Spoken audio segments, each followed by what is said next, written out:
Master వేదికగా జరిగిన టెస్టుల్లో ఇంగ్లాండ్తో జరిగిన మ్యాచ్ను భారత్ డ్రా చేసింది.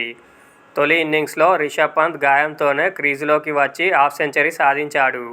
రెండో ఇన్నింగ్స్లోనూ అవసరం అయితే పంత్ బ్యాటింగ్కి వస్తాడని బీసీసీఐ ముందే చెప్పింది. కానీ ఆ అవసరం రాకుండానే భారత బ్యాటర్లు అద్భుతంగా పోరాడారు. గాయం కారణంగా రిషభ్ పంత్ 5వ టెస్టుకు దూరమైన క్రమంలో భారత జట్టుకు తన సందేశం ఇచ్చాడు.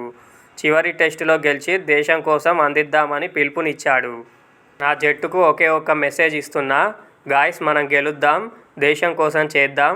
వ్యక్తిగత లక్ష్యం గురించి ఆలోచించకుండా జట్టును గెలిపించేందుకు లేదా ముందుకు తీసుకెళ్లేందుకు ఏం చేయాలనేది వ్యక్తిగతంగా చేయాలనుకుంటా. సహచరులంతా ఇలాంటి సమయంలో అండగా నిలవడం బాగుంది.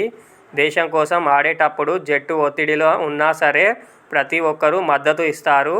అలాంటి భావోద్వేగాలను వివరించడం చాలా కష్టం. నా దేశం తరపున ఆడడాన్ని ఎప్పుడూ గర్వంగానే భావిస్తుంటా అని పంత్ వెల్లడించాడు.